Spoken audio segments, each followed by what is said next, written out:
Muy buenos días, muy buenas tardes, queridas hermanas.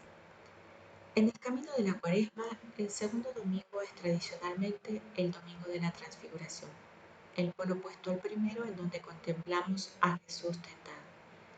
Se puede decir que este es el momento culminante de la revelación de Jesús, en el cual se manifiesta a sus discípulos en su identidad plena de Hijo. Ellos ahora no solo comprenden la relación de Jesús con la humanidad, para los cuales es el Cristo, el Mesías, sino su secreto más profundo, su relación con Dios, del cual es el Hijo. El Evangelio de Marcos nos sitúa temporalmente 6 días después del anuncio de la pasión. Después de la confesión de Pedro, Jesús anunció su propia cruz y las consecuencias para sus discípulos. El relato de la transfiguración se entiende entonces en relación de contraste a la luz del anuncio de la cruz. Jesús realiza una elección. A pesar de la negativa que Pedro tuvo ante el anuncio de la cruz, el Señor toma consigo a Pedro junto con Santiago y Juan. Esta es una de las 3 veces que Jesús aparta a estos 3 discípulos y crea un espacio de intimidad con ellos, separados del resto.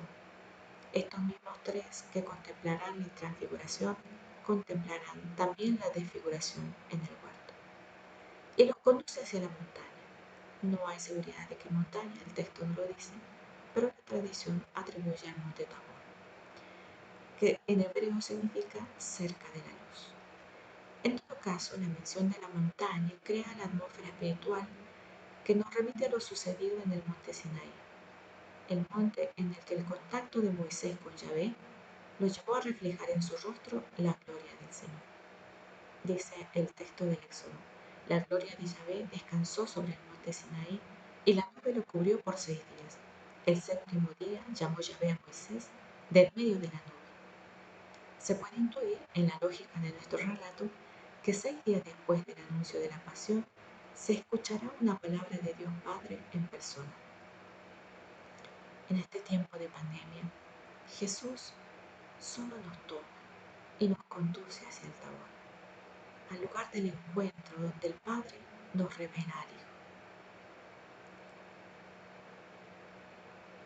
La primera parte de la revelación está caracterizada por la visión. Los discípulos ven. El texto dice: se transfiguró delante de ellos. Literalmente en griego leemos: su aspecto fue transformado. Fue él transfigurado por el mismo Dios. Fue Dios quien lo transfiguró.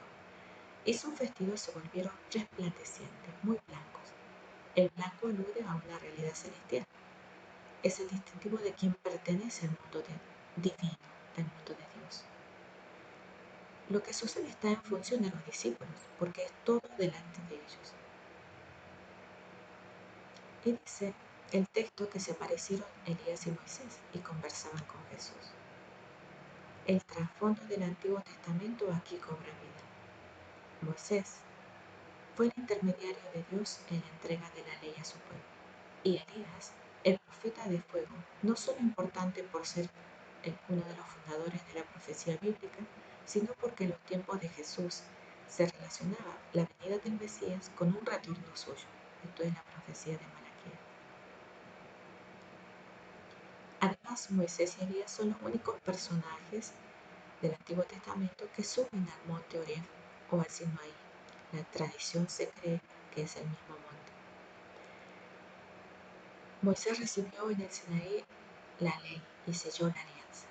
Elías se refugió allí cuando fue perseguido por la malvada reina Jezabel, recibiendo una nueva manifestación de Dios que alentó su ministerio profético para que el pueblo viviera a cabalidad la alianza.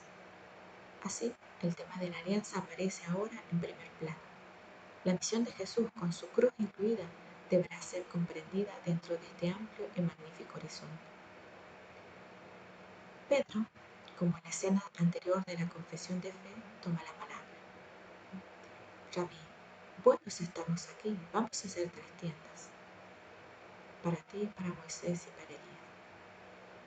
pues no sabía cómo responder ya que estaba atemorizado.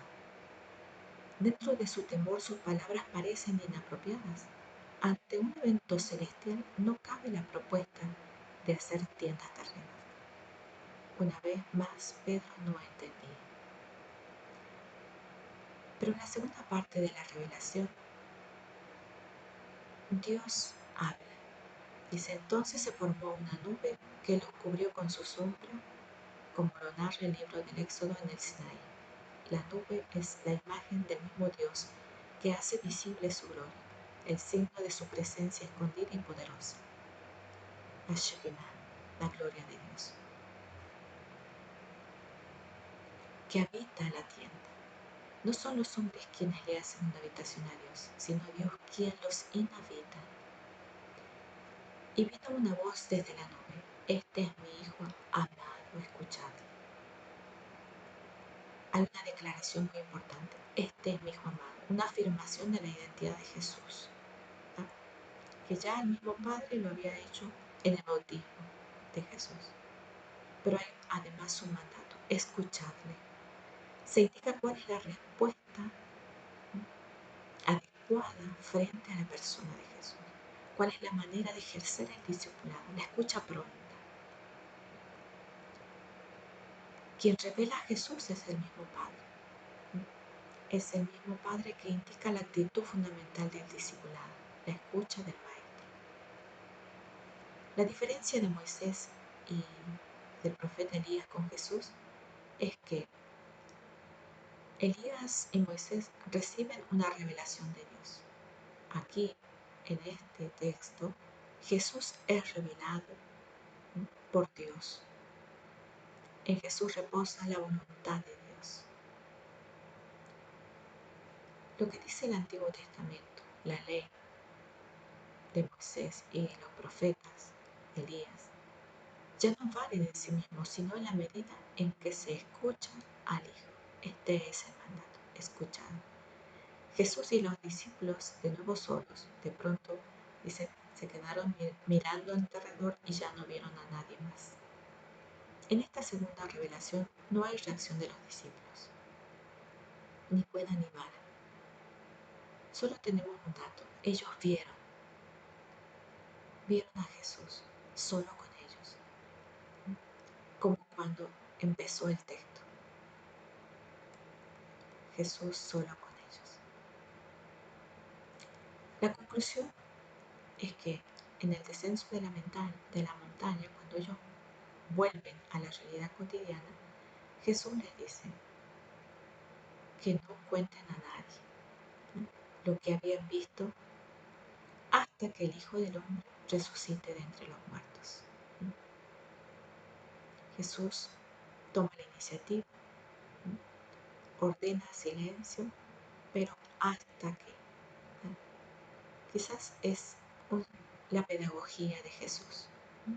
El silencio forma parte de eso. Frente a la revelación de la filiación, sus discípulos necesitan tiempo para comprender.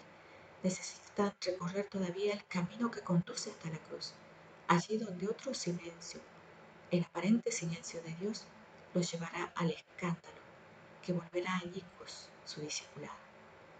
Esta es la segunda vez que Jesús manda callar a los discípulos. La primera fue después de la confesión de que Él era el Cristo, y la segunda ahora, después de la revelación de su identidad como Hijo de Dios. Esto es entonces una perspectiva positiva, el silencio contemplativo, que dispone al discípulo para la acogida plena de esta revelación en el doloroso camino de la cruz. Solo el discípulo que escucha comprende este misterio. Podrá ser entonces misionero de la vida en el día pascual. Queridas hermanas, escuchemos la voz de Dios Padre, que nos manda a escuchar a Jesús.